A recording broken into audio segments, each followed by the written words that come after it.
नमस्कार मंडळी. घरोघरी मातीच्या चुली या मालिकेच्या आजच्या भागात आज आपण बघणार आहोत. जानकी सकाळी सकाळी किचनमध्ये आलेली असते. सारंगसुद्धा तिथंच असतो. जानकी मंगलला विचारत असते की अहो मंगलताई, सकाळी सकाळी चहा कोणी बनवला? तेव्हा सारंग सांगू लागतो की अगं मोठ्या आजीने चहा बनवलाय. सकाळी सकाळीच माझ्यासाठी चहा घेऊन आली होती आणि पोतभर कौतुक करत होती. जानकी म्हणते की हो का? मग सारंग भाऊजी, रात्री कशी झोप लागली तुम्हाला? सारंग सांगू लागतो की अहो काय सांगू तुम्हाला जानकी वहिनी, काल लग्नामध्ये खूप दमलो होतो. खरंच खूप छान झोप लागली त्या मऊ सोफ्यावरती. सारंग बोलता बोलता आता खरं बोलून गेलेला असतो. जानकी सारंगला विचारते की सारंग भाऊजी, याचा अर्थ तुम्ही सोफ्यावर झोपलात रात्री?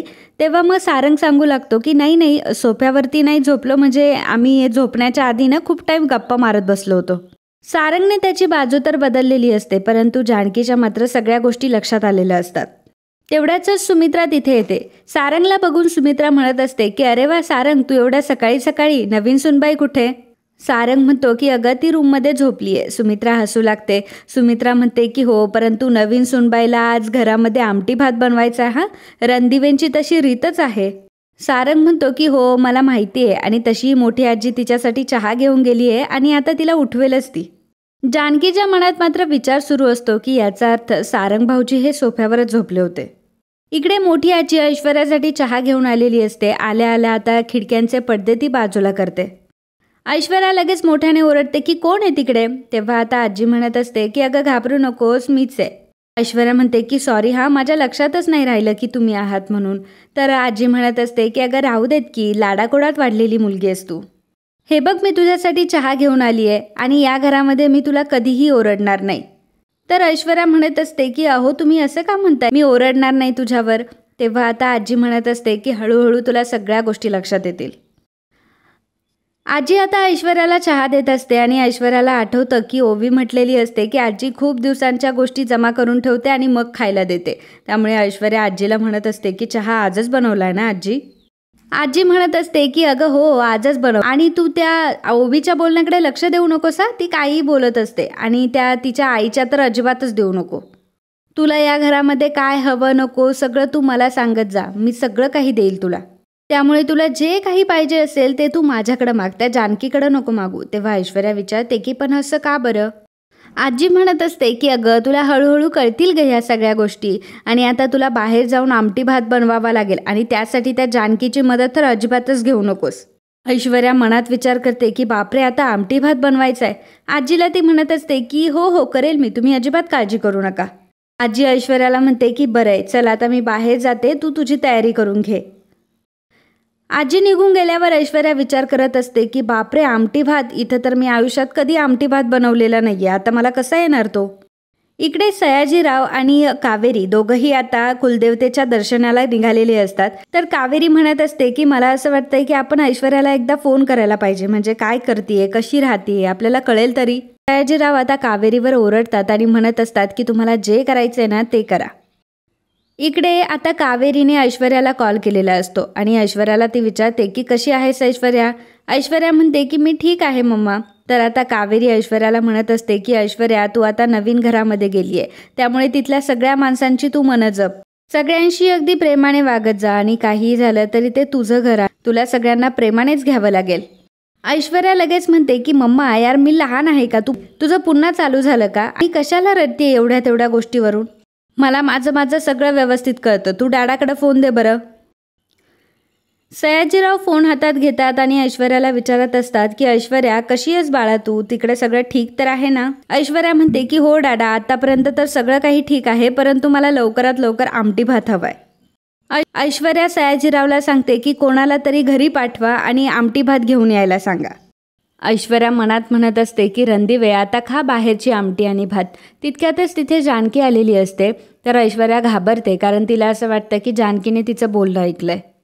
ऐश्वर्या विचारते की जानकी वहिनी, तुम्ही आणि इथे काही झालंय, काही काम होतं का तुमचं इथे? जानकी म्हणते की हे बघ ऐश्वर्या, ही माळ मी विणली आहे आणि आता ही नीट जपून ठेव. ऐश्वर्या म्हणते की हो, परंतु जानकी म्हणते की पुन्हा एकदा तू विसरशील बरं, आत्ताच्या आता ठेवून दे. तर ऐश्वर्या मनात विचार करत असते की माझ्यावर हुकूम सोडतीये, नाही तुला अद्दल घडवली ना तर माझं नाव सुद्धा ऐश्वर्या नाहीये, थोडे दिवस थांब फक्त. आता तर फक्त मी हुकूम सोडणार आहे आणि बाकीच्या तुम्ही सगळ्यांनी ऐकायचंय. जानकी ऐश्वर्याला म्हणते की ऐश्वर्या तुला लवकरात लवकर आवरून बाहेर यायचं आहे. ऐश्वर्या म्हणते की आणि आमटी भात बनवायचा आहे ना. जानकी म्हणते की हो, तुला कसं काय माहिती? ऐश्वर्या म्हणते की काही नाही, ती मी माझ्या मैत्रिणीशी बोलत होते ना तेव्हा मला कळलं की अशी काहीतरी पद्धत असते. जानकी म्हणते की हो. जानकी विचार करू लागते की आमटी भात बनवण्याची तर फक्त रणदिवेचीच पद्धत आहे, मग हिला कोणी सांगितली? तर इकडे सुमित्रा ही नानांना म्हणत असते की आपल्याला 3.5 शक्तिपीठांच्या दर्शनाला जायचं हा, कारण सारंगचं लग्न निर्विघ्नपणे पार पडू दे असा मी देवीला नवसच केला होता. नाना म्हणतात की हो ते सगळं ठीक आहे, पण तुला माहिती आहे ना बाहेरचं खाल्ल्यावर तुझी तब्येत बिघडते. मित्रा म्हणते की हो जरा ते कठीणच आहे हां. तितक्यातच जानकी तिथे येते आणि म्हणते की जगात काहीही कठीण असलं तर त्यावर उपाय शेवटी असतातच ना. जानकी म्हणते की मी सुद्धा तुमच्यासोबत येणार आहे आणि आईंना सगळे घरचे पदार्थ मी बनवून घेणार. सुमित्रा म्हणते की जानकी तू खरंच येणार आहेस? त्यावर जानकी म्हणते की हो आई, मी खरंच येणार आहे, मी पण येणार आणि ऋषिकेश सुद्धा येणार. जानकी म्हणते की आता धाकट्या सुनबाई आल्यात की धाकट्या सुनबाईवर पण थोडीशी जबाबदारी पडू दे आणि तिच्या अंगावर आलं ना तर तिला करण्याची सवय सुद्धा लवकर लागेल. आणि तसंही आता आमटी भात बनवते ती, मी तिला बनवायला मदत करायला लागले तर ती मला नाही म्हटली आणि तिला मी हळूहळू सगळं काही शिकवेल, तुम्ही अजिबात टेन्शन घेऊ नका बरं. नाना बोलतात की अगं टेन्शन कसलं, परंतु ही शर्वरी अशी अचानक का बरं निघून गेली गं? जानकी म्हणू लागते की अहो तिला तिच्या घराची ओढ लागली असेल आता. तर विक्रांत आता घरामध्ये असताना शर्वरी तिथे आलेली असते. तर विक्रांत शर्वरीला विचारतो की शर्वरी अगं तू अशी अचानक कशी काय आली? शर्वरी म्हणते की माझं घर आहे ना, मग त्यात अचानक येण्याचं काय? इथे दुसरं कोणी आहे का? तर विक्रांत म्हणतो की काही पण काय बोलतीयस अगं शर्वरी, नेहमी मी तुला घ्यायला येत असतो ना, मग यावेळी तू हट्ट नाही केला की मला घ्यायला ये म्हणून. शर्वरी म्हणते की मग आता किती दिवस मी तिकडे राहू, शेवटी नवरा बायकोमध्ये छोटी मोठी भांडणं होतच असतात ना.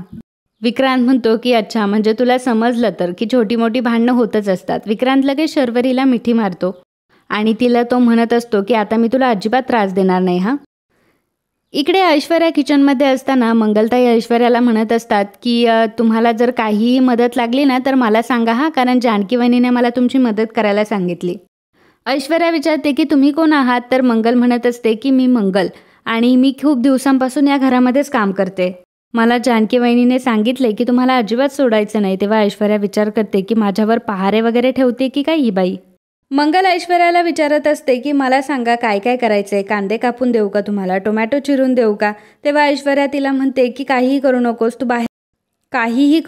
तू बाहेर जा बरं. मंगल म्हणते की अहो काही नाही, मी फक्त तुम्हाला मदतच करेल. ऐश्वर्याला लगेच मेसेज येतो कारण तिचं आमटी भाताचं पार्सल बाहेर आलेलं असतं. ऐश्वर्या म्हणते की बरं 2 मिनिटात मी आले, तुम्ही तोपर्यंत कुकर लावा. ऐश्वर्या आता सखारामकडनं ते पार्सल घेते. तर ऋषिकेश म्हणत असतो की तुम्ही कोण आहात? तेव्हा सखाराम सांगतो की अहो मी सयाजीरावकडनं आलोय आणि ऐश्वर्याच्या काही बॅग द्यायच्या होत्या ना म्हणून आलो होतो. तितक्यातच तिथे ऐश्वर्या येते आणि ती बॅग घेते.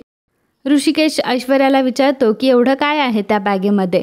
तर मित्रांनो आजचा हा भाग इथेच संपतो. पुढील भागामध्ये आपल्याला बघायला मिळणार आहे बाहेरून मागवलेलं पार्सल ऐश्वर्याने सगळ्यांना वाढलेलं असतं. सुमित्राला मात्र बाहेरच्या खाण्याची ॲलर्जी असते, त्यामुळे पहिला घास घेताच सुमित्रा आता घाबरलेली असते. सुमित्राला श्वासही घेता येत नसतो आणि त्याचवेळी जानकी आता सुमित्राला पाणी आणण्यासाठी किचनमध्ये जाते आणि किचनमध्ये तिला आमटी भाताच्या पार्सलचं बिल दिसतं. जानकीला ऐश्वर्याचा खूप राग आलेला असतो आणि तिला सगळं काही लक्षात आलेलं असतं. जानकी आता ऐश्वर्याला विचारते की ऐश्वर्या तू आमटी भात बाहेरून मागवलास ना? ऐश्वर्या म्हणते की नाही वहिनी, मी कशाला मागवू बाहेरून, मी तर घरीच बनवलं होतं ना. जानकी आता ऐश्वर्याला ते बिल दाखवते आणि ऐश्वर्याला म्हणते की ऐश्वर्या हे काय आहे? मग बिलच आहे ना. एवढं लक्षात ठेव की इथून पुढे जर खोटं बोलून काहीही करण्याचा प्रयत्न केला ना तर गाठ ह्या जानकीशी आहे. तर मित्रांनो असेच घरोघरी मातीच्या चुली या मालिकेचे डेली अपडेट बघण्यासाठी आत्ताच आपल्या चॅनलला सबस्क्राईब करा आणि हा व्हिडिओ तुम्हाला आवडला असेल तर व्हिडिओला लाईक आणि कमेंट करायला विसरू नका. धन्यवाद.